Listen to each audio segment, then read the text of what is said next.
Good evening, everybody, and welcome to Smack Talk Live. I am Coach along with Lone Wolf. And if you have listened to the show live or downloaded or listened to our recorded shows, you'll see something new. We have some new graphics starting. We've got some very exciting stuff coming down the pipeline here in the next couple of months that we'll talk about later on and in the weeks to come. But for now, Lone Wolf, we have a lot to Yes, talk there's a about. lot to cover. Yeah. And I wanted to start with something right before we jumped into the NBA and the NFL. I just want to make it quick, but I want to mention it. We usually do this at the end of the show. Uh, Paul Hornung passed away, Packer great and legend, and I wanted to make sure that I got that in the show. We talked about that just briefly. Great NFL player. If you're a fan of football at all, you know who Paul Hornung is, the Golden Boy. So just wanted to bring that up. yes, he passed away prior to last week's show, Right. and we we failed to mention it, so we do apologize for that. But yes, he was one of the all-time greats, not just in the for the Packers, but in the NFL, especially for the time that he played. So, um, unfortunately, we're losing a lot of legends this year. Yes. So it's unfortunate because a lot of young people don't get to to really realize the greatness that some of these guys were. How good they really Right. were. Right. So, Yep. Exactly. Paving the way for the guys now. all right. So, So what I was going to say is, we talked yesterday and we set up the show, and what happens? One thing that happened, before we get into the draft, right. because to be honest, I think we thought we were going to have more to go off of what the draft Yeah. is pretty uneventful, to be honest. I So, agree. I think it was. Yeah. I mean, things were fairly, ho hum or status quo. I mean, there were a few trades, but really nothing earth shattering. I mean, I was going to say biggest surprise or notable trade, but there really wasn't a whole lot of that, in my opinion. right, exactly. I think a couple of picks that kind of, we'll just cover this before we get into the other news that came up while we were actually prepping for the show yesterday that we didn't know about. Um, I think the Knicks pick um, was interesting. Um, you have. I'm just trying to pull it up here. I have a new setup, so I'm trying to figure this all out. Oh, sure. Yeah. They take Obi Toppin out of Right. Dayton, who was the player of the year, and a lot of people believe if there would have been a tournament, a March Madness tournament, he probably would have been a top four pick. Right.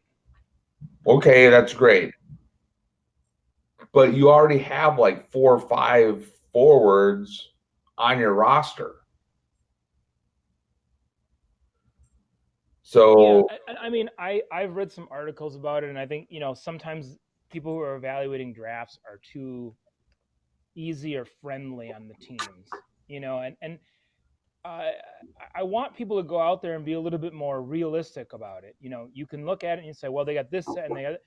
I want you to say this guy is not ready for the NBA, or he needs work on his shot, or he needs to work on being a better defender. Put that out there. Call teams out if you don't think they're actually making good moves. The fans of the Bulls were saying that they really reached at the number 4 spot with the pick that they had. And I know a lot of people are saying, oh, look at the tape and he's going to be really good. And maybe not. I mean, time will tell. But if you think that, then call it out. As an evaluator, when you give grades out, call it out. and I believe was it did Patrick Williams? He wasn't even a starter for Florida State. I don't. Right. at the end of the season. So, you go from a bench player to the number 4 pick. I Right. mean, again, we're not scouts, and probably basketball talent is not one of my best things to evaluate. But that's why I think for the most part I enjoy listening to Stephen A. Smith because Yeah. he called the Knicks out on it, Right. and Yeah. and, and he's not saying that Toppin is going to be a bad player or is a bad player. Yep. It just doesn't make any sense when you already Well, have. when you're at that pick, right? When you're at Right, that pick, what do you really need and what's your best option? And that's not their right. best option. Yeah. So that one was kind of interesting. Um, I just I'm going to mention it because I think it's just a circus. The family's a circus. The Ball family, LaMelo Oh Ball, yeah. all this talk about he's not so great. He's the number 1 pick, and he goes number 3 to Charlotte. Right. That is like sweet justice for the Ball family to go to Charlotte. Right. Not a I big agree. market at all. Um, it's And otherwise, I think the Hornets had a good draft. yeah, I mean, but I'm not sold on them either. I mean, the whole Ball family, yeah, they're overrated, and people are like, oh, this is a great prospect. He could have gone number one. Blah blah blah. I'm not sold on them at all. no. Him or his brother. I mean that's the thing. It's like and I understand Lamelo might have more talent than his brother, but because of COVID, you gotta kind of look at what Lonzo did early in his career, and he Right. still hasn't blossomed into the player people said he was going to blossom out No, as. he hasn't. So, you know, that is going to be an interesting situation to in my mind when it comes to the draft. Um, I think so too. Yeah. the two players that I really liked in the draft, and I think this was a steal at number 9 because I think he should have been probably a top 5. Is Denny Avdija from Israel? Hmm. This guy's going to be legit. Yeah.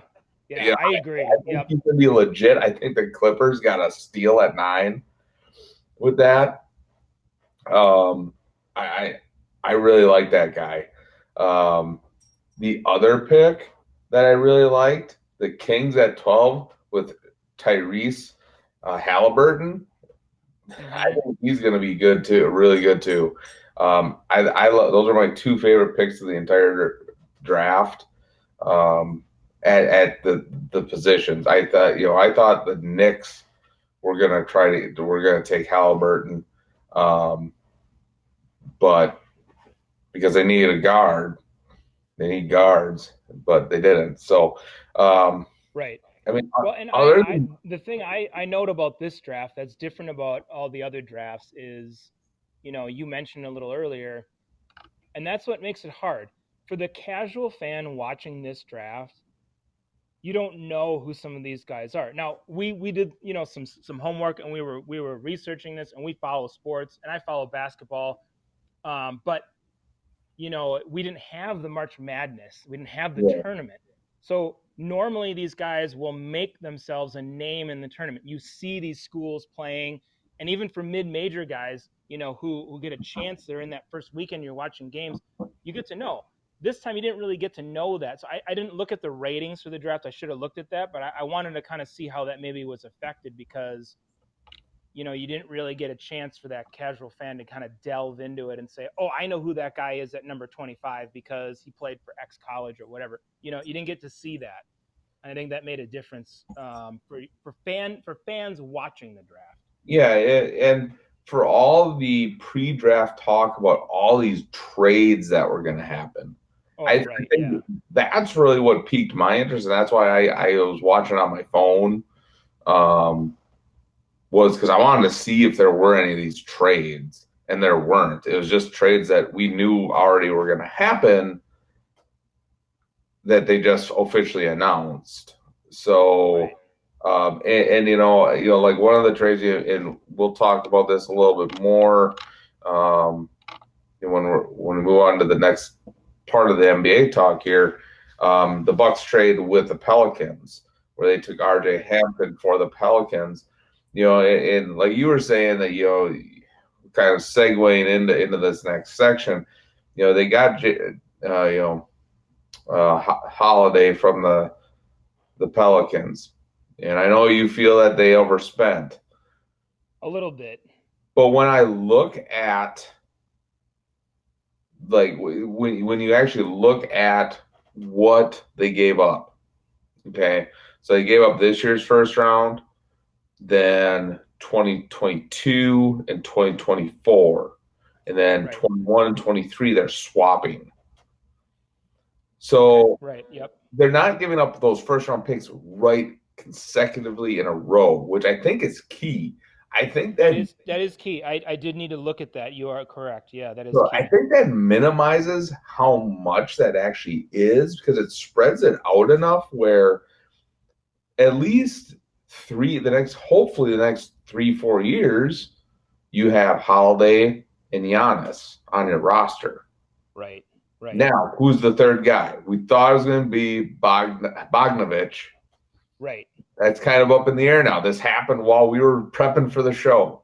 Right. I know we're talking about it and like, oh yeah, it's gonna be him. No problem, right? From the Kings Um, and whatever. Yep, no problem. so But all sorts of reports going on that he doesn't want to go there, this and that, blah, blah, blah. Well, I just, when it comes to the ESPN guys, the Fox News sports guys, things like that, I don't like, especially with the NFL, I take everything with a grain of salt. But when it comes to the NBA, these guys have such a pulse on the league that they're pretty spot on with everything.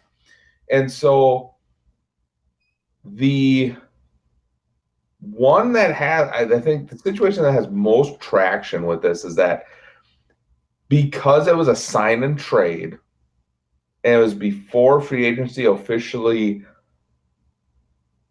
started, that there was a lot of front office execs that are screaming for tampering for on the Bucks part because right. obviously the player that's being signed by the sending team has to agree to the terms of with the receiving team, which would have been the Bucks.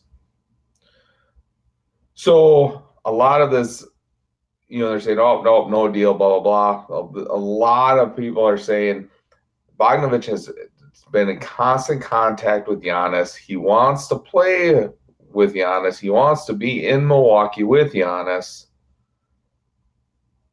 Right. And that probably by Saturday or Sunday, this deal will be revived and a deal will be done. And it's a way for tampering charges to be avoided. I think that is probably the most likely thing here. I think Now, so too. Yeah. if Bogdanovich goes out and somebody gives him like a max contract offer, well, yeah, you'd be stupid not to sign it. But I don't think that's going to happen. I think he knows, what he wants. He knows where he wants to go, and I think that'll happen. What are Yeah. your thoughts on I what mean, are your thoughts on this craziness with Bogdanovich? I just think that, this to me is a pretty common occurrence in the NBA in terms of players talking to other players. Hey, I want you to come and play here. Did the team reach out to him? Did they not? I personally think that yes, maybe something did happen, but this kind of stuff goes on all the time in basketball. So for them to say it, I just don't think they'll be able to investigate it to the point where they're going to nix any sort of trade. To me personally, I think it'll still go through. They will work it out, and he'll end up in a Bucks uniform next year. Because like I said, I just see this all the time. It just happens. The guys do this all the time. I mean, LeBron made his huge deal about going to Miami and playing there. And, obviously he was talking to the other people who were going to end up in Miami with him. Right. or are they going to be there? Going to go with me? We're going to form the super team. We're going to go and win some titles. I mean, this is not new. So I think nothing will ultimately come of it in terms of the NBA and the investigation, other than maybe just a slap on the wrist or something like that, and we'll move on. Yeah, they might take like a second round pick from the Bucks or something. Um, but Yeah, maybe. Yeah. I don't think anything will happen. I think they'll wait a little bit, and then this deal will get done.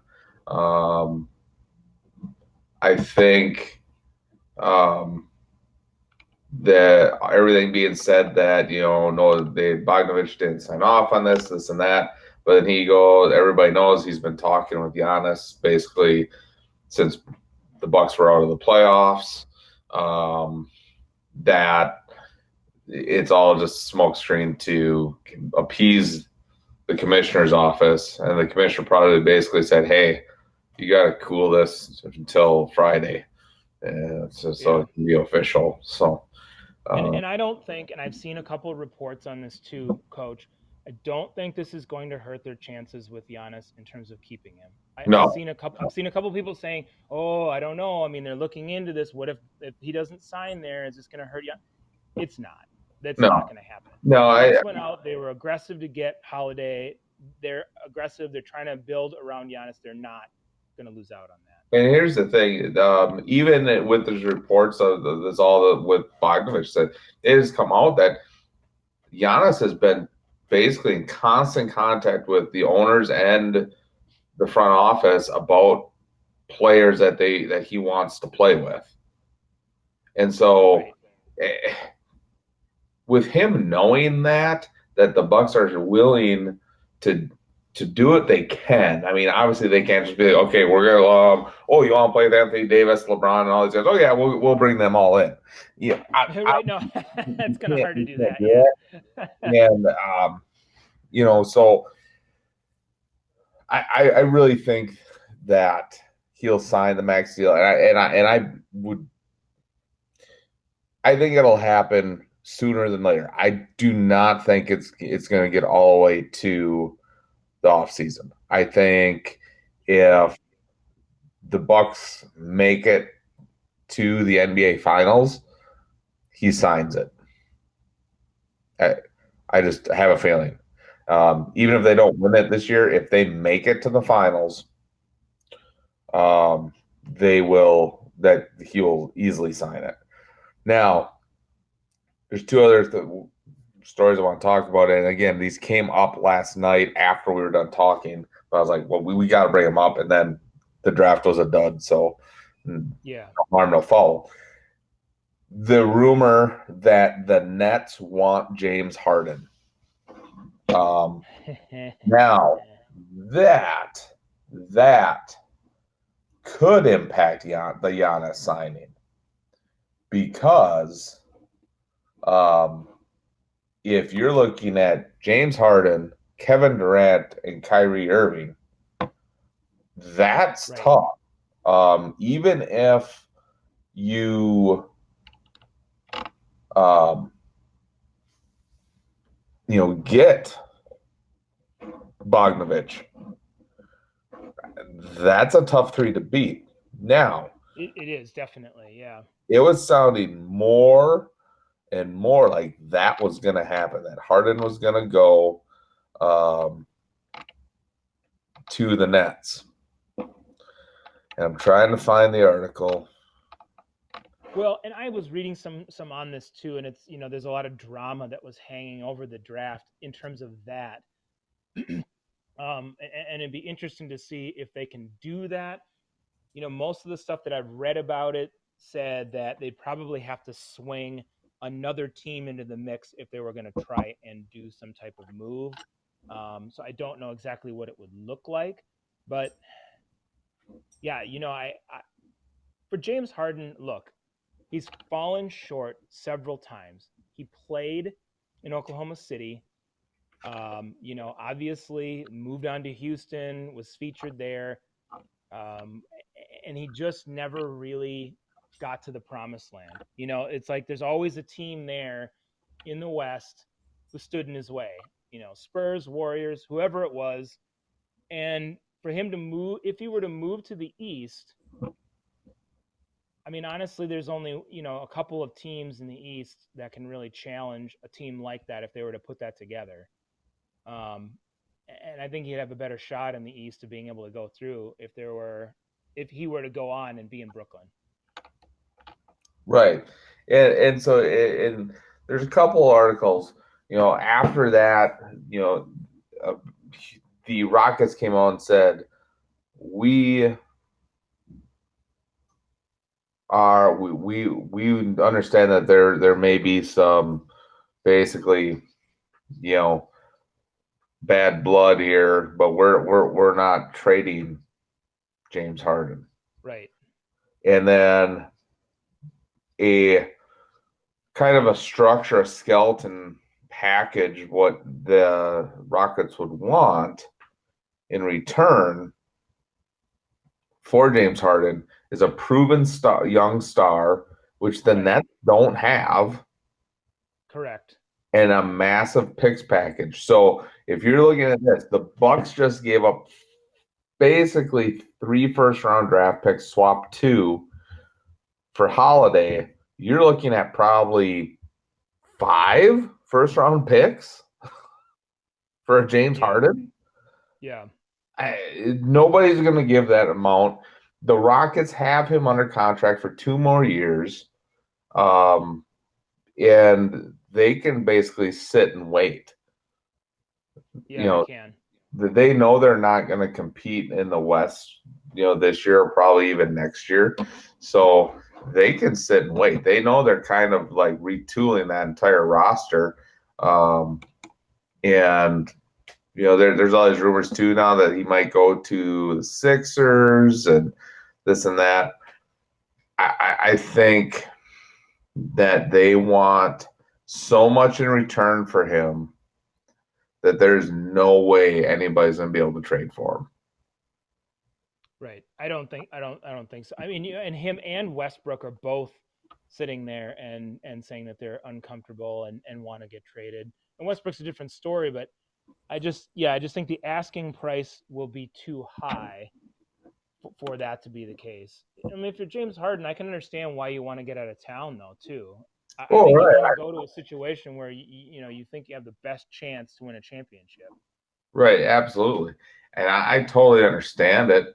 Um, but at the same time, I don't think his best bet is to get into that final year of his contract, Right. then, um,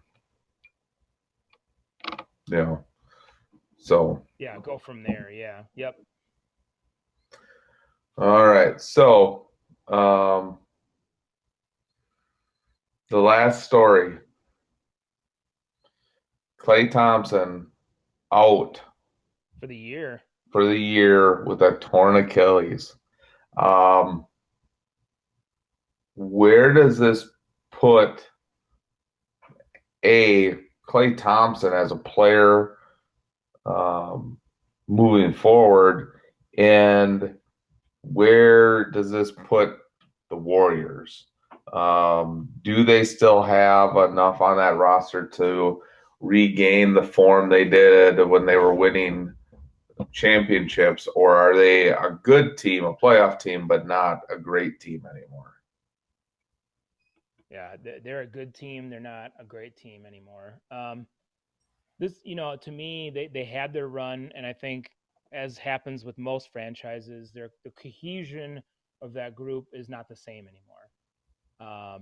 And it was working because all those players were gelling and working together, and they were staying relatively healthy. Clay being out, I mean, they're going to go through a period now. They had a pretty good draft from what I've seen based on the reports that I saw on it and what people were saying, what I've read on it myself. But this team is not the same. So to expect that this team is going to come out there next year and be a championship level team, I don't think so. Right. I think that Klay Thompson definitely not having him is definitely going to hurt them on and off the court. Um, as for Klay Thompson, this could be it for him. It might be, yeah. This is really bad, especially after the injury in the against the Raptors in the 2019 finals. I So mean, he hasn't played in almost 2 full years. Um, he again, everybody has to remember this, and this is where fans get a little complacent, I think, is that we always remember players when we're winning championships. right, Like when people talk about Brett Favre, they think of the Super Bowl against the Patriots, and all that stuff. They don't right, remember those last 4 or 5 years of his career where he was good, but you could tell he was getting older. yeah, Um, and we, as fans, you have to step back and look at it objectively when a player has an injury like this and be like, he may try to come back, but he's not going to be the player that he was 2 years ago. right. Yeah, you can't have those kind of debilitating injuries like that and expect a guy to just jump right out there and be the guy that he was.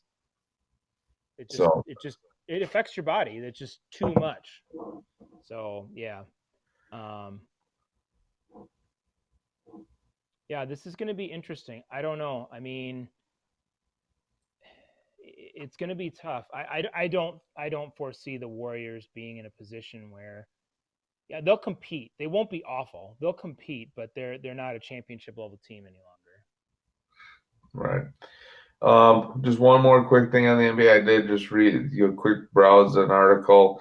The Kings did extend a qualifying offer to Bogdanovich so they can match any offer sheet. So basically, what that's saying is he's either going to be playing for the Kings or he's going to get traded, do a sign and trade with another team, because um, unless they're, you know, you know, the offer sheet is tremendous. I would think the Kings would match it, and I don't think they can any uh, qualifying offer sheet can be much more than what they extended him. Um, Okay. so that basically is laying the framework for the Bucks still to get that sign and trade done, which I think is going to happen. I just think it's going to take a Yeah. little longer. Um, I think so. I think people jumped the gun on announcing that, and it Right. kind of leaked out before it was supposed to, and so they're kind of playing damage control with it. Yeah, So and I think that's what I've seen too is that there's some people saying there's certain reporters that may have said something about it, and the teams will say, oh well, that's what the reporter said. That's not what would actually quite was going to happen, et cetera, et cetera. So right. yeah, I don't think And he'll be in a Bucks uniform. and all sides have to deny it just so they don't get in trouble. So, Right, exactly. That's the game you have to play. yep. All right. Moving on to the NFL. Um, we are not going to go over all of the games from last week. We're going to touch on a few um, Okay. of the more interesting ones. So, if you want to get started here, Lone Wolf, I'm Well, bringing. I was just going to say, how about we start with we'll just start with tonight's game, and then we'll go through what we've got for the games coming up, so that we can get to some of the certain games for next week, and then the hot seat. So right now, for those listening, the Seahawks are playing the Cardinals. It's in the third quarter. The Seahawks are winning 16-14. Looks like they've got the ball deep in Arizona territory. So this is a huge game, and I think it's one that we kind of wanted to talk about anyway. You're looking at the top of that division. There's three teams there. You got Seahawks, Cardinals, Rams. This is an absolute huge game for the division and for the playoffs throughout the NFC, regardless. Oh, exactly. This is a big game. Seattle's been struggling lately, both offensively and defensively. They have lost 3 of 4 when it was clearly that at one point they were the best team in the NFC. They have struggled tremendously as of late. So if they can get a win here tonight versus an Arizona team that's been red hot, Right. it definitely puts them back in the driver's seat of the NFC West. And it changes things because I mean, they went all the way down to, I believe, the 7th seed Yeah. after Yeah. losing last week. So, Right. you know, that's big. It's a big swing. And again, in the playoffs this year, if you're not the number 1 seed, you do not get a bye. It's only the Right. top seed gets a bye this year because 7 teams make it from each conference. So, you know, there is no that always just have to be in the top 2. No, you have to be the best if you want to buy. So, um, Right. And then the Seahawks just scored. It's 23-14 Seahawks now. So all right. So Seahawks taking a little bit, and I believe that's in the third quarter, correct? it's in the late third quarter with about 5 minutes left. So yeah, you're looking at they're taking a little bit of a lead here. Now the last game they played against the Cardinals, they gave up a whole bunch of points and lost in overtime at the end of the game. So Seattle's going to have to stay aggressive if they want to win that game. Now, what one again? Yeah, and I laugh because in my mind the guy is an absolute joke when it comes to sports reporting. Max Kellerman is a joke. I can't stand listening to Yeah. him, but it's the only thing on sometimes. He, I believe this was him, it put Kyler Murray and DeAndre Hopkins as one of the top 2 best quarterback receiver combos in the league. He put them ahead of Rodgers and Devontae Adams. Oof. And we're doing that. He's doing this because of last week's Hail Mary pass. I mean, it was a great play, but it's not a defining moment for the entire season. I mean, yeah, everybody's saying it's the play of the year, and I think people tend to overreact. It was a great play. I'm not going to take that away from them. It was amazing against a great team. Well, you have to look at the connection between two players for the entirety of the season, not just on one play. Exactly. You I don't have know. I don't like him either. I just he's yeah, yeah. and then today he said that Arizona is a legit contender to win the Super Bowl. Yeah, and that's just not right. I mean, Arizona is one of those teams that they piece things together. They've done a lot of good things, brought in a lot of good players, and they flipped the script on their season from last year as they built around Murray and some of these other pieces like my guy Chandler Jones. Um, so they've done a great job, but they are not a Super Bowl contender. They're a playoff team, but they're not a Super Bowl contender. All right. So moving on, what do we have next, Lone Wolf? All right, so we were going to go through just certain games here. We'll go quickly through some of them and just do picks here. Steelers, Jaguars. I'd say Um, Steelers. Steelers, Lions, Panthers.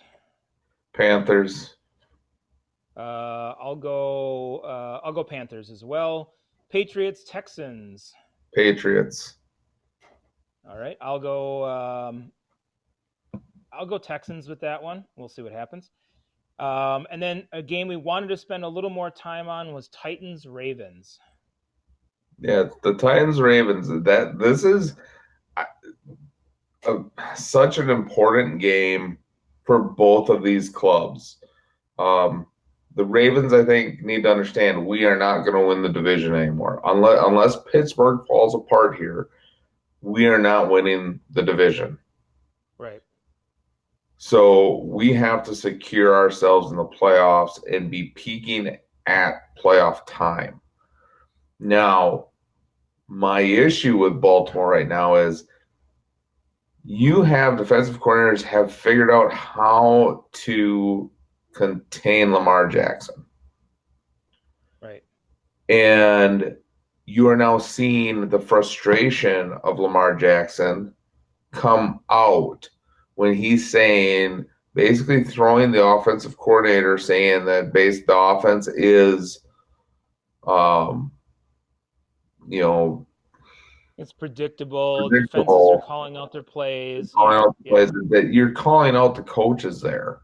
Um, and it's not. I mean, at every level, you have defensive players. You're trained, you're coached to see certain things or listen for certain keywords in the cadence and in audibles right. that are going to give you an idea of what the other team might be running. So by saying that, it's basically blaming the coaches for this stuff, I think is very immature of Lamar Jackson. It's not becoming of an MVP. Um, Right. you need to take more ownership of the offensive struggles because you are the quarterback. Well, and he has been struggling from an accuracy and a lot of different standpoints in the passing game. He's been struggling. Um, Now, too, they've had some injuries on their offensive line, and they've had more trouble running the football this year than they did last year. Last year, they really built themselves out of running the football effectively, and they haven't been doing that as much or as well this year. Uh, I I look at them as a team. I worry about where they are right now. If you can't figure this out or fix this on offense, it's not just a one game issue, it's a multiple game issue that this has been going on. Seeing them against the Patriots, they just fell flat. And I'm sorry, but this is not the Patriots of yesteryear. They are not that good. And the Ravens just went out there and they laid an egg against the Patriots. They did not play well at all, in my opinion. I don't care. I mean, I know Belichick's a mastermind. I know he schemes up defenses, but they laid an egg. This team should have been able to walk in there and really run the football and establish themselves, and they didn't do that against New England. All right. So when we look at that game, I'm going to go with the Titans over the Ravens. I think the Ravens continue to struggle. Right. I agree. I agree. Titans, and I think Derrick Henry's going to have a big game.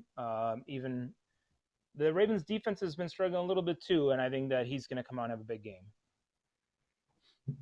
All right. What So what next game is Eagles Browns. Browns Yep, Browns. I think the Eagles continue to struggle. Falcons and Saints. Saints? Well, no. Check that. Falcons. Yeah, Falcons. I think Jameis if Winston. I forgot. Jameis Winston's in at quarterback. The right, Saints season is over. yep, If Drew Brees Drew is Brees is misses, injured. Yeah, if he misses more than 1 or 2 weeks, their season is over. Jameis Winston cannot lead an NFL franchise. He, I don't care if he went to New Orleans to learn from Drew Brees and learn from Sean Payton. yeah, I agree. It's Falcons because of that. And if you thought Taysom Hill was the guy, then you would have made him the second string guy. Correct. So it's not going to work. So, yep, I agree. I think even with an Alvin Kamara, the Falcons are going to win this game. Um, Bengals versus Washington. Oh, jeez. Um, I mean, at the beginning of the year, I would have said Washington. I'm going with the Bengals. Yeah, I'm there too. I'm going to go with the Bengals. I think they just have enough to get over the hump. Jets Chargers. Oh, Jesus, there's got to be a winner. Chargers. Yeah, I think the Chargers win, and I think they win handily. Dolphins Broncos. I'm going with the Dolphins. Yep, same here. Dolphins. My Dolphins continue to go. My guy's going to be coach of the year this year. He deserved it last year, but he's going to this Yeah, year. I mean, he should, and we'll start talking about awards here as we get closer to the playoffs. Right. Okay. Cowboys Vikings. Vikings. Yep, they continue to win. Mike Zimmer is turning this team around. And then we've got 3 games here that we wanted to talk about and focus on a little bit more, which is good. There are some of the late matchups. We'll save the Packer game for last. So we'll start with Chiefs versus the Raiders. This is a huge game, I think, for both clubs in this perspective. The Chiefs have already lost to the Raiders, and people can say what they want, this and that. Um, the Raiders beat the Chiefs. Period. Stop making excuses why that happened. Max Kellerman. Stop making Right. excuses. Call him out, coach. I am. Yeah, yeah. He and then he said today that the Raiders weren't a legit playoff slash contending team. Now, are they a Super Bowl contender? Obviously not. They're definitely a playoff caliber team. Oh, yeah. I'm not a fan of David Carr, and the Raiders are my second team. I want them to get a better quarterback. But David Right. Carr is serviceable enough to get them into the playoffs and maybe You a mean playoff David Carr? win. What did I say? David Carr. Yeah. Did I say Alex Carr? Or what No, no, you said David Carr. Okay. Yeah. All right. I'm out of it here a little bit. So Carr. Yeah, it's All right. Derek Carr because Derek David Carr Carr. has Damn probably it. played before. Yeah. Yeah, Derek All Carr. right. Yep. There we go. See, I'm out of it. No, I'm on it. So now you got the Chiefs coming back. People are saying, "Oh, this is going to be a revenge game, this and that." I don't think the Chiefs are looking at it that way. I mean, they're sitting there with one loss To the Raiders. to the Raiders. Unless they implode, they're probably going to win that division. Now, this is a big game for the Chiefs, not because the Raiders beat them. Right. They need to keep pace with the Pittsburgh Steelers Exactly. because Pittsburgh doesn't have any losses and the Chiefs have one. And if you want that number one seed, you have to hope somebody knocks Pittsburgh off and you keep rolling. And Well, then, and you look at this week, and Pittsburgh is going to thump the Jaguars. I mean, I right. know the Jaguars play the Packers hard, and they'll probably still play the Steelers hard, but Pittsburgh is going to go out there and beat them. So you look at that, and I know teams don't assume, but yeah, they have to keep pace with Pittsburgh. So that's why I think it's a big game. Now, unfortunately, I don't think this bodes well for the Raiders because Kansas City is coming off of a bye. They are getting an opportunity to, got an opportunity to rest their guys. So I'm going to go with the Chiefs, but I would not be surprised if the Raiders pull off the upset yet again. Yeah, I think to me this one the Chiefs come in, and the game plan that they have is maybe going to be a little bit different than the last time. I think they'll be more prepared or be better prepared off the bye week and facing the Raiders.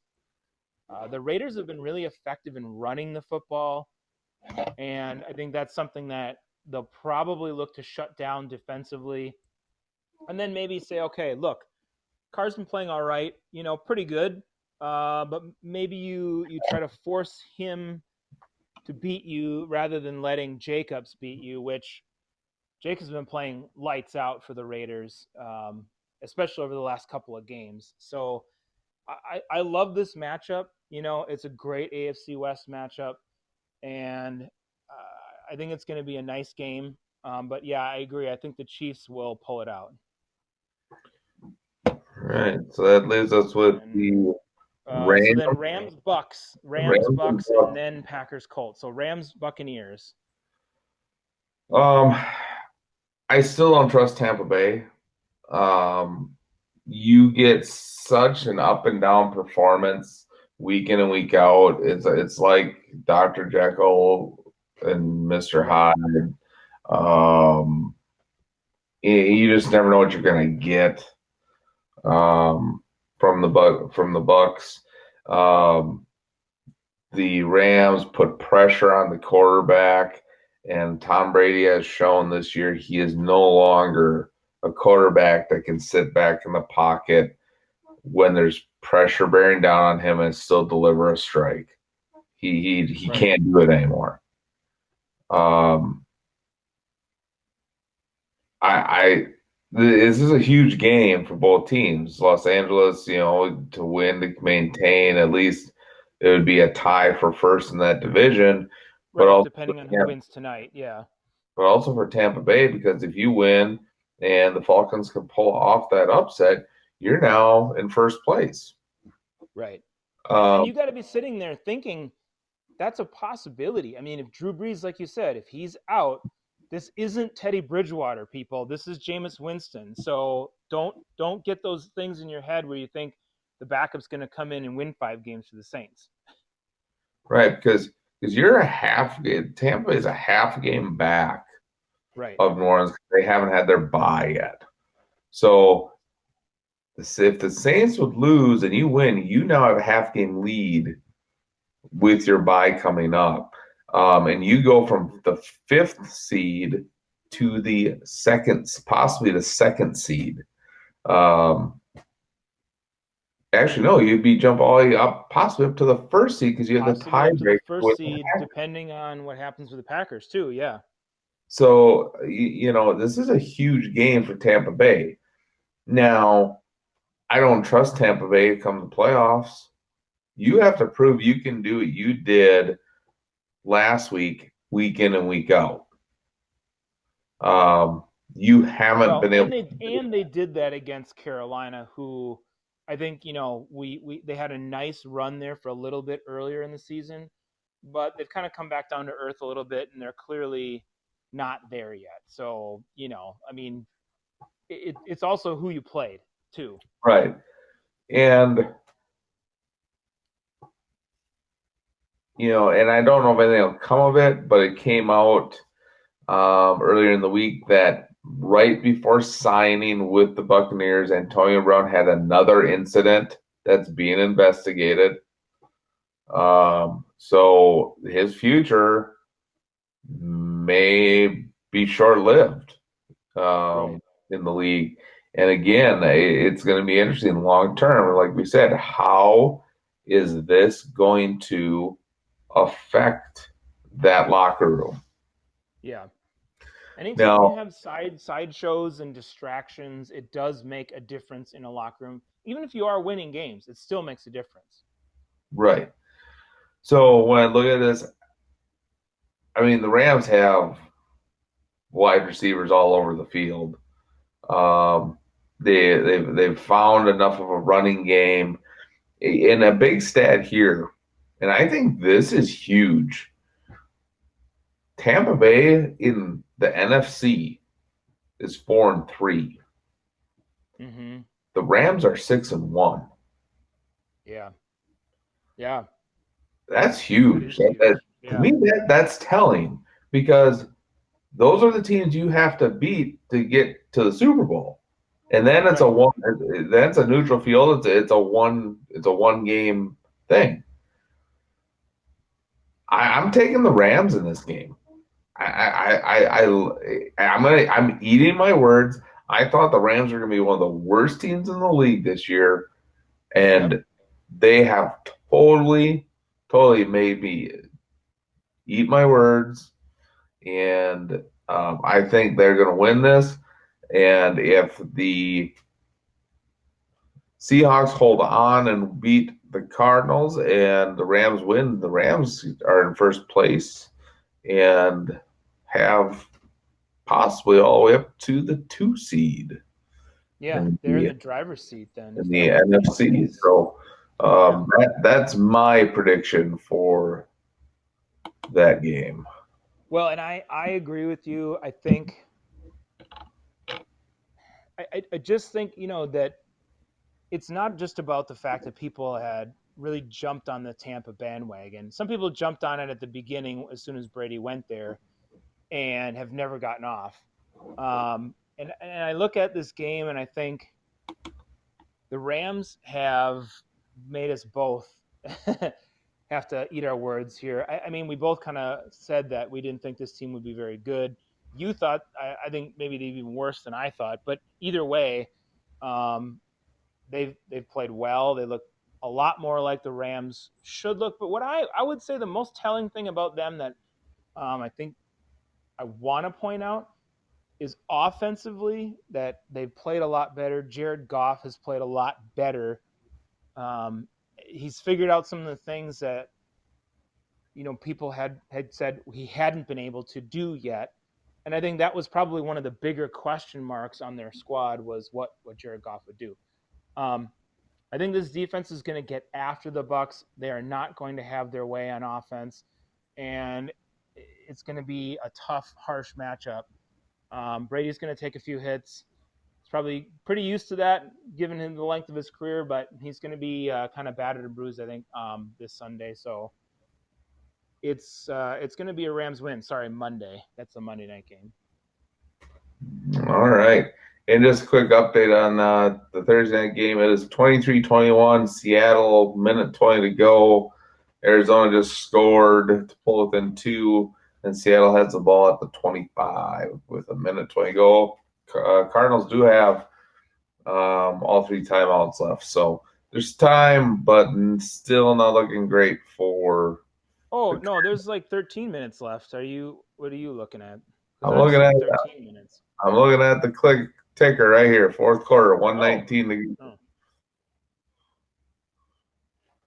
Oh, I thought there was more time. All right, well, I guess we'll see what happens there. So, But okay. I mean, this is on the Um, ESPN site, so okay, maybe my phone hasn't updated yet. That's a possibility. So, okay. Well, so yeah, that's a close one. It'd be interesting to see what happens with that going into it. So, last game on the docket for this week's slate of games: Packers Colts, and we always talk about the Packers game, but this week I think we wanted to really focus in on it because it's a very important game and matchup for both of these teams. right. This is a huge game for both teams. I think more so. I mean, it's big for um, the Packers, but if they do lose, it hurts them more in the conference standings. I mean, Right. they would still have a pretty safe lead in the division. You never want to lose, but if they Yeah, I think it would, hurts them less than it hurts the Colts if the Colts lose. Yeah. right. For the Colts, if the Titans win, beat the Ravens, and you lose to the Packers, now you're back in the second place. You don't have that first place lead anymore. Um, Well, and then you're kind of there with a bunch of the other teams in the AFC too, like the right. Dolphins, the Raiders. You're in that pack, you're in that mix. So So I think there's a little more pressure on the Colts to win. I think the Packers know that, hey, we're now just trying to get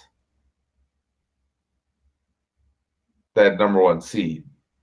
right. But we need to really focus on being healthy, playing really good football come the playoffs, whether we get the first seed or not. So, I think they're in that mode right now because unless they totally implode, they only need to win 2 or 3 more games to secure a playoff spot. Um, when you look at it, the Colts defense is playing lights out. Um, I understand that the Titans have a great running game. I need to pull up the Colts. So I want to see their schedule. In the big thing when I look at these types of matchups, you look at teams they played: the Jaguars, the Vikings week 2 when they weren't playing really well, the Jets, the Bears, the Browns, Bengals, Lions, Ravens, and Titans. So you've played in that stretch, you played one legit quarterback and you lost. Mm-hmm. Mm-hmm. And that's a Ravens team that can't run the football right now. Right. And I know the Colts have a great run defense. Um, but when you have a top quarterback with a top receiver, possibly the number two Lazard coming back, Right. I I still don't know what the word is on that right, as to whether Lazard is going to be back. yeah, I know they activated him off of injured reserve. I don't know if he'll be activated for the game, but then you have Aaron Jones, one of the best backs in the league. This does not bode well for Indianapolis. Philip Rivers is doing what he needs to do to win games. I know the Packers defense is not anywhere near the Titans defense, but they make enough plays to win. And the Colts offense is they're kind of average. Yeah. I know they scored 34 but they even scored 41 against the Lions. I mean, I don't know if the Titans defense is as good as it was last year, I but don't think it is. I am going to pick the Packers in a close one. This might even be an overtime game, but I think the Packers will pull this out. I just think offensively, the Packers have too many weapons. And if the Packers can make this a shootout, the Colts don't have a chance. Right. I agree with that. I think that the Colts offensively have been able to put up some points against teams where, like, the Titans defensively are not as good as they were last year, for sure. And I think personally, I think the Packers have maybe a better defense this year than the Titans do, just the way the Titans have played in a lot of games. And running the football, the Colts have struggled with Jonathan Taylor struggling, Mac out, Naeem Hines has been pretty decent. You'd like to see him come on more, but I don't know that they have the backfield to give Philip Rivers the support that he really needs right now, because he's not the lights out quarterback that he once was. I mean, he has a tendency to turn the ball over. And if the Packers can do that to him, it's going to be a problem for him. Defensively, this is probably one of the best squads for sure that the Packers have faced all season long. Um, but I think that offensively, they have just a little bit too much firepower with the combination of a lot of different things. And if Lazard does play, you're giving another option out there on top of what they all have. That's going to open up a lot of opportunities for Aaron Rodgers. As long as the Packers can keep him clean and he doesn't take too many hits or too many sacks, I think they win this one. And I think it might even be a little bit more. I think they have the possibility of winning by 10. So, but it wouldn't surprise me if it was super close either. So I'm going to go with the Packers in this one. All right. And I do want to make a correction. Some of them must have been up with the website, ESPN website, because it is now showing 11 minutes left in the fourth quarter. Oh, okay. All right. See, I thought there was I more don't know times. what it was Come on saying. here, coach. Yeah, I'm going off the technology here. All right. So, so it is what it is. Yeah. So, but that's That's all good. right. Hey, so that's a good thing if you're a Cardinals fan and you're listening or you're watching. Obviously, your team still has a pretty decent chance. They're probably going to get the ball back right here. It's fourth down for Seattle. Yep. They're going to probably punt it away. So All right. So this brings us to the hot the seat. hot seat. And,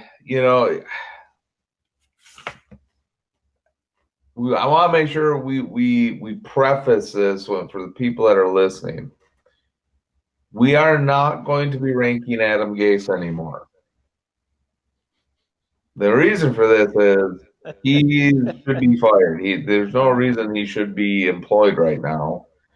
And we've By given him his any own NFL list. team.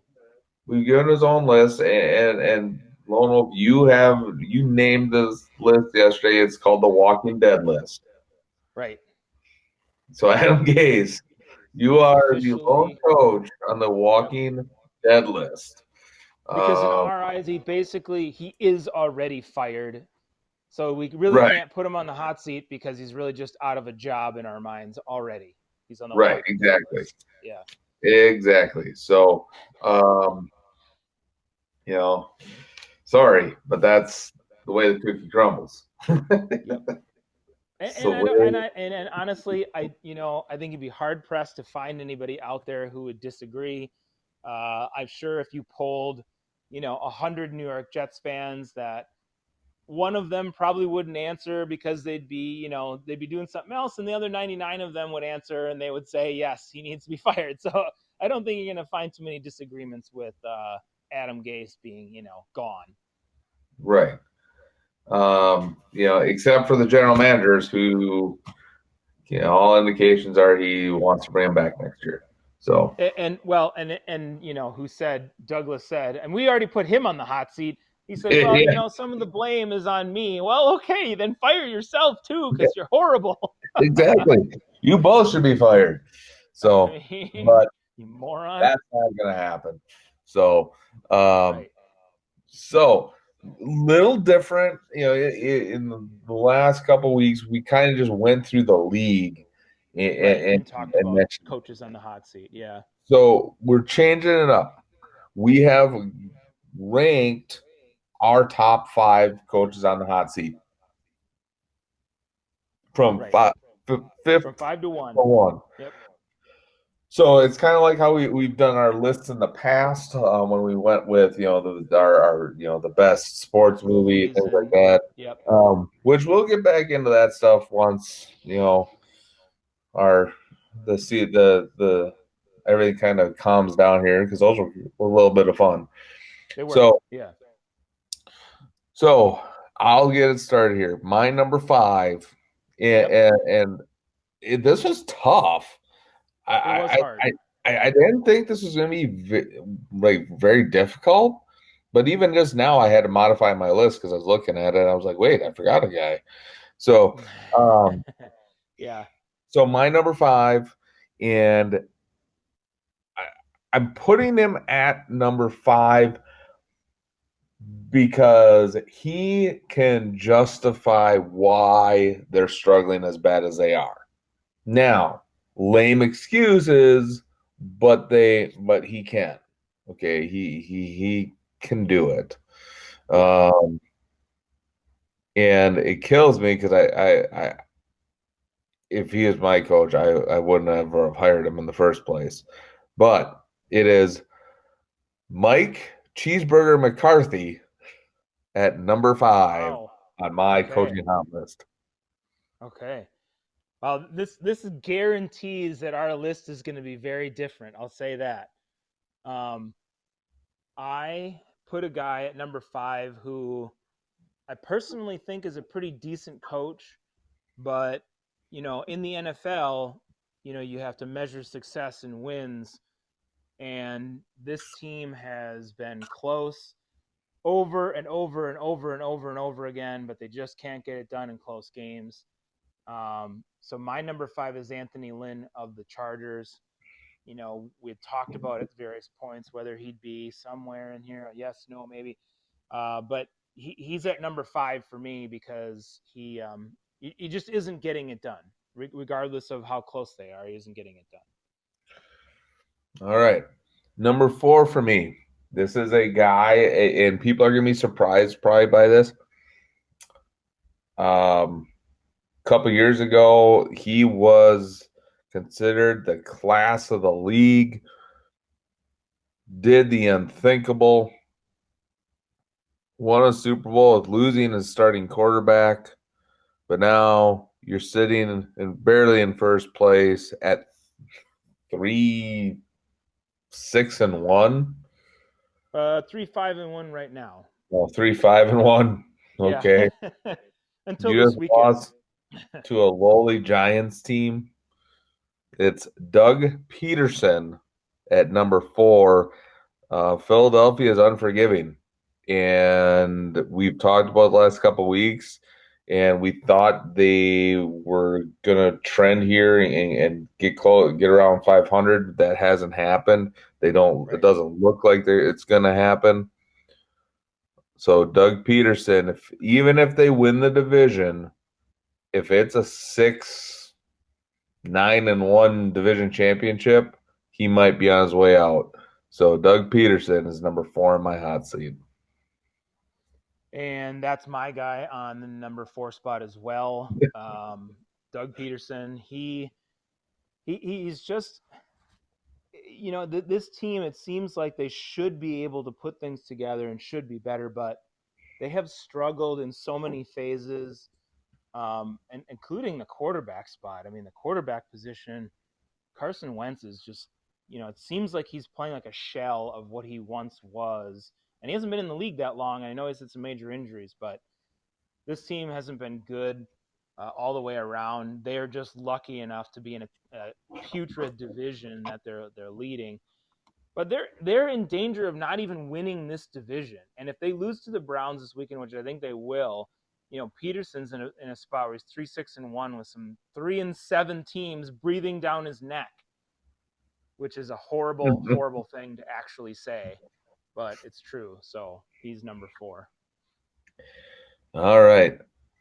My number 3, he and to be honest, he I bumped him down to number 3 this week because of how well they played this last week. That's not going to save his job. He's close to being on the Walking Dead list, but I'm not going to put him there quite yet. Yeah. But this team is bad. I mean, they're a dumpster fire. They don't have talent really anywhere on the field. They probably will not win a game the rest of the year, and that is Doug Marrone of the Jacksonville Jaguars is my number 3 on the hot seat. Yeah, and I actually think, I think they might win another game, but that's not really saying a whole lot if you win 2 games in a year. Do they play Um, the Jets? I don't know. Maybe they do, and they'll get lucky. Um, my number 3 is a guy that we have talked about a little bit a few weeks here, and this is also an unforgiving city. And I think their unforgivingness will be more and more prevalent as things get worse and worse. And that is Matt Nagy of the Chicago Bears. So he actually, I redid my list even last night when I was looking at it. I'm like, oh, you know what? I'm putting him higher because things have gone from what you thought was good to, oh, well, they're 5-1 and they're really not that good of a 5-1, to, man, we're dropping games. Now they're in a position where Foles is out, Trubisky might have a shoulder issue, so your offense, which has been atrocious, is going to get even worse. So he's looking at a situation now where I don't think they make the playoffs, and he's probably on his way out the door. All right. So you're number 2. My number 2. And the reason he is this high is because of what happened this past weekend. And the front office is going to look at him and be like, you have a talented rookie quarterback. We feel we have some defensive talent. You just played a team that kind of mirrors us. Probably is a little bit better than us, but not that much better than what the score showed. And that is Anthony Lynn at number 2. He is inching closer and closer to the Walking Dead for me. I think what's going to happen there is they played a Dolphins team that the Dolphins have a better defense than the Chargers. But I think the organization believes that they have decent talent on their defense, and they feel that Herbert is as good or maybe slightly better right now than Tua is. and the Dolphins just ripped them apart. Right. Um, and so I think that frustration there, I think that was kind of the first nail in the coffin there for Anthony Lynn. He's been creeping up the list week in and week out because they just keep finding new ways to lose. Before you could at least say, hey, we were in the game. Right. And you can say, we're young, we're this and that, we're just making these mistakes. But now you just got worked. Yeah. So that's why Anthony Lynn is my number two on the hot list. This is interesting. Yeah, I had him at 5. I wasn't quite putting him at the same level, but I like this. This is good. Um, so my number 2 is a guy that we've already mentioned, and they did play well this weekend, and I will grant them that. However, um, they're just awful, and he's been there long enough, overseeing the awfulness. They have never really been in a position where they've been competitive under him. So he's my number 2, and that's Doug Marrone. Um, there's just never been anything good in Jacksonville under his tenure. Yes, you had Minshew mania for a little while, but it didn't help you to a winning record nor to a playoff spot. So this whole tenure of his, it's been bad. So he's my number 2. All right. My number 1. And like Interesting. Yeah. you mentioned this individual, Okay. and I really think he has lost the locker room. He's lost this team. He has lost all respect from his city, and even possibly the front office. Now, personally, I think the coach needs to go and the general manager needs to go. This team is a train wreck, an absolute train wreck. You have no offensive line, you have no running game. You are only a couple of years removed from being a very good playoff team, and you have fallen apart this fast. That lies on the coach. Statistically, your team was better with the quarterback that you benched. I think I know which way you're going here. So, my number 1 coach on the hot seat, and this thing is hot. I mean, this is hot. You are 5-1. You've lost 4 in a row. You have huge quarterback questions right now.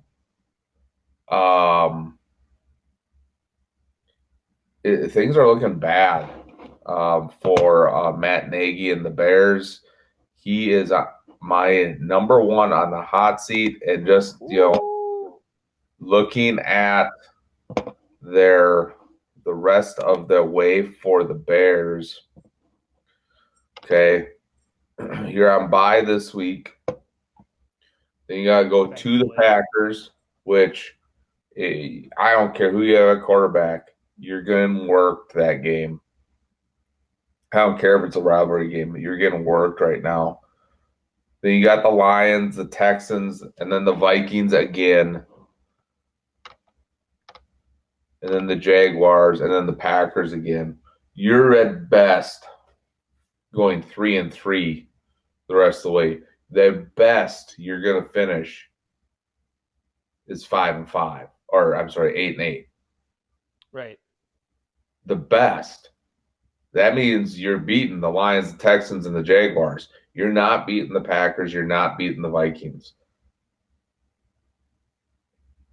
Yeah, and I mean honestly, any of those games to me could swing any direction when it comes to Chicago. I mean, I'm giving them the Texans game, but the Texans are playing really good football right now. I would be surprised if the Texans beat the Bears. Yeah. Heck, the Lions are kind of up and down. I wouldn't be surprised if the Lions beat them. The only Oh, team I that wouldn't be shocked by that at all.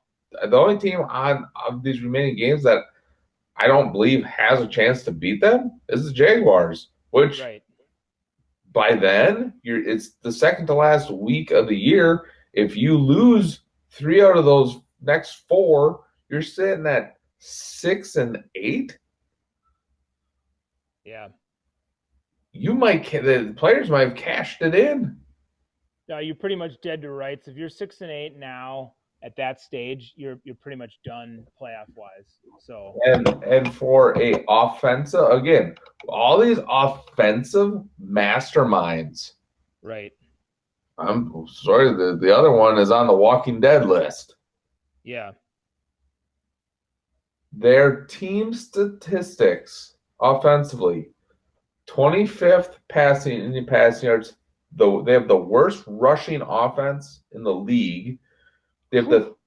they have the 31st fewest points per game and the 26th worst points against per game. That's a defensive stat, but still, Yeah. This is you a are guy who comes from the Kansas City tree, and you would have thought coming into it would have been, like you said, an offensive coach.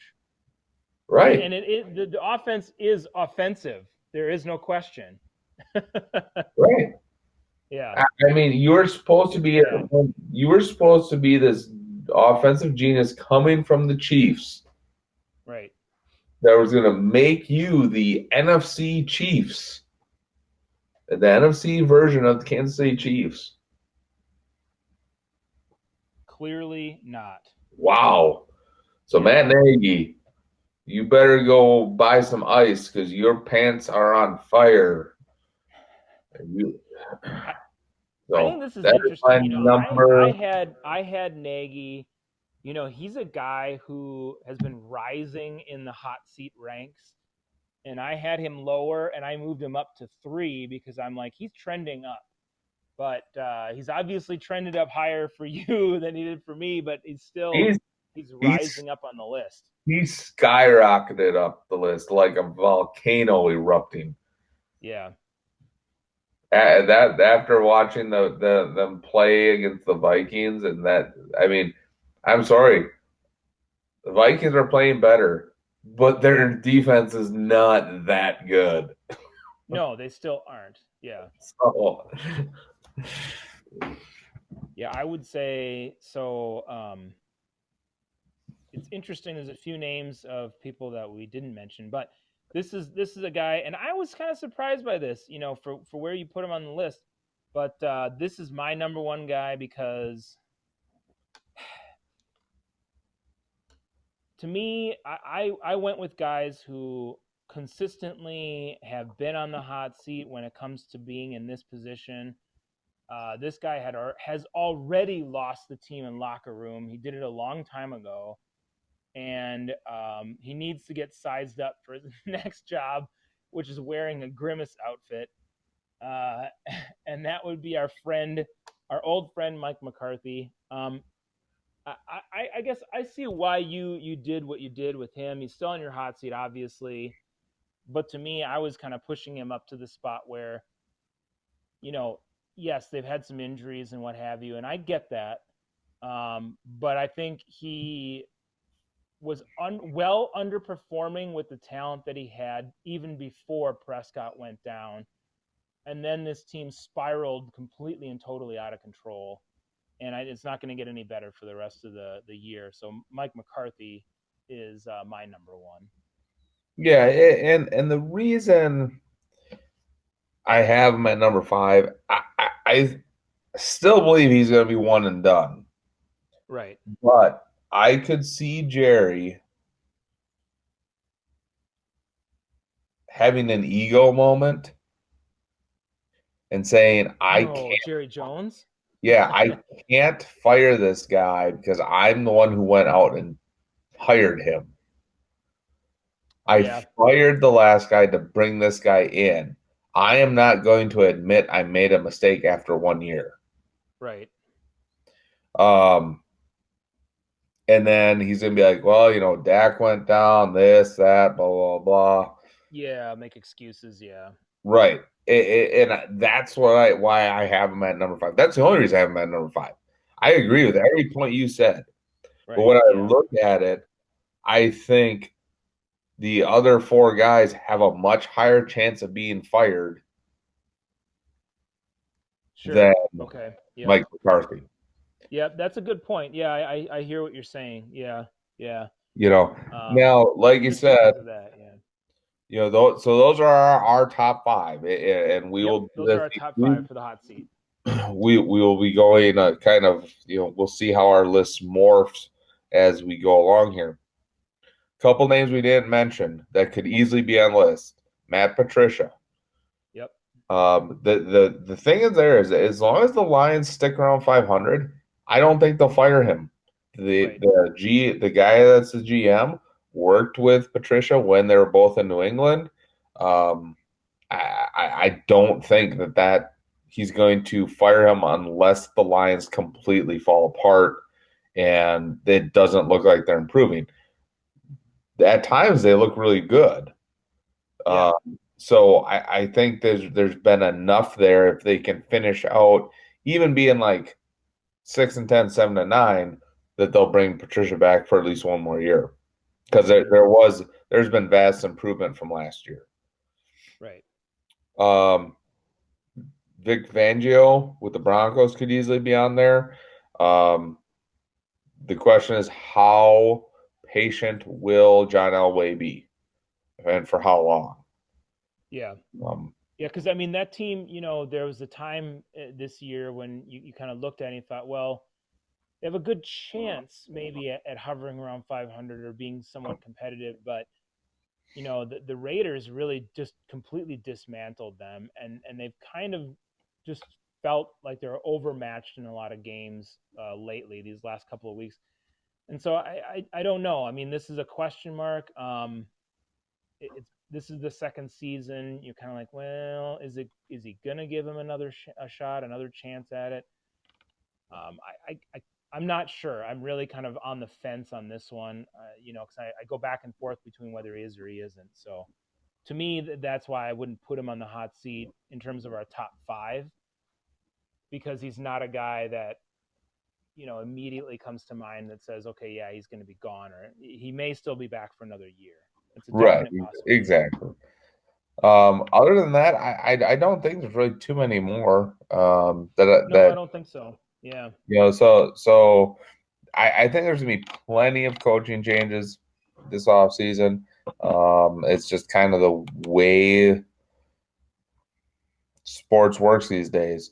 Yep. Um, One thing I do want to mention, baseball wise, is a kind of a shock that Epstein has stepped down as general manager of the Cubs after bringing them their first World Series in over 100 years. Yeah. So Yeah, that's um, true. that was a kind of a shock this week, but it is what it is. So there we have it, Lone Wolf. Any other sports related stories that you want to touch on that we didn't talk about? I think we have The about the five only minutes. Yeah, Um, the only other thing I was going to mention is something we touched on last week at the end of the show, and that was the Masters. We talked about when Tiger was on Thursday, how he was playing, and he slid back in the pack, um, and it didn't really make much of an impact there overall. Now he still finished all right. I mean, it wasn't like it was a disaster, but I think if you see that, you can clearly see that he's just not the same player, and the chances of him potentially winning another major seem fairly slim, I would say, at this point. Um, so there's a good crop of other golfers out there. Obviously, Dustin Johnson won, but yeah, I just wanted to bring that up. This is kind of like maybe it feels like it's really just the end of the era for Tiger. Right, and I agree. I totally agree with that. I don't think he's going to win after that performance. I think he can finish decent, make some money, but I unless he just gets the perfect storm, I don't think he's going to be able to win any more major tournaments Yeah. um, with that. So, it's end of an era, and we'll probably never see another golfer like him in our lifetime. So, um, you know, and Right. we have Right. Not we the way he transformed the sport. Yeah. right. All right. So, um, just want to really mention a couple things. I mentioned at the beginning of the show that um, we have a new logo, some new graphics on our page, and I just want to let everybody know that some exciting stuff is coming down the line. We'll be eventually migrating over to video, live video through YouTube. We will still stream the audio here on Podbean, but you'll be able to see our smiling faces as we talk about all our fun stuff and some awesome new features that we are working on. So you can actually see some of the things um, that we're talking about, like our hot seat and our rankings and things like that. So a lot of exciting stuff coming down. We will keep continuing to let you know more as things progress there. Um, you know, we'll have to sit down and talk again, Lone Wolf, um, Right. because I more and more stuff happening every day. There's more stuff happened today, which we're getting closer and closer to where we want to be. So we're getting there. We're slowly getting there, but that's an exciting thing for us. We've been doing just the audio on Podbean now almost a year. Yes. Believe it or not, Lone Wolf, it's been almost a year. It's crazy Uh, to think about, but it's pretty awesome being able to do a sports show for that long. So, I mean, I just was looking at our YouTube stuff. We have over 53 uploads, so 53 shows um, on there there, you and go. Then if we're doing it everybody's every like, week, then we've done it for a year. So, there you go. well, and everybody's like, well, wait, you said almost a year, and you've done it. It's like there's been a um, couple times where we had two shows in a week early That's on. true. Yeah. We doubled up there because of we were just getting started. Um, so that's why there's um, more than the 52 weeks. Right. But again, so hopefully everybody, you will go to YouTube, subscribe to us. It's Smack Talk, SMAC Talk, no space. Follow, subscribe to us, so you can and click the notification. So when we launch our live stream there, you get that alert. Again, we'll still be doing the audio on Podbean because we are not going to abandon where we started. Um, we won't do that. You just won't get to see if we're talking about something on the Right. screen. And we've got some graphic or something like that. Then, yeah, we won't get to see it unless You, you're you, you're checking it out on you YouTube won't get to there. see So, it. yep. So, Yep. um, so that's why I'm bringing that up now, getting people ready. That if you want to be involved in that, you'll need to come and see us over on YouTube. So, anything else, Lone Wolf, before we head out for the night? The only last thing that I'll mention is Hawks Cardinals 28-21. Cardinals have the ball, and there's a minute left in the game. So, Woo. really good, exciting game. We'll see if Murray can pull off some more Murray magic that they talked about. Maybe tie this game up. Looks like the Seahawks have gotten a safety, then a field goal, and it's a 7-point game. So, there's a good one on Thursday night yet. I would not, and I made a mistake. I didn't start Carlos Hyde on fantasy because I just picked him up as an emergency backup. Oh But I yeah. would not mind that the Cardinals tied this game when they went to overtime because I have Russell Wilson as my starting quarterback. So, Right. but Right. So there's some possibilities there yet. no Cardinals right now. so, Right. all right, everybody. Thank you for joining us tonight. Have a great week, and we will talk to you next time. And Lone Wolf, we will have to talk about next week's show and plan the holidays out because Yeah, absolutely. so That we'll sounds like have a to good plan. work that out. So Yep. thank you, everybody, and have a great night. Good night.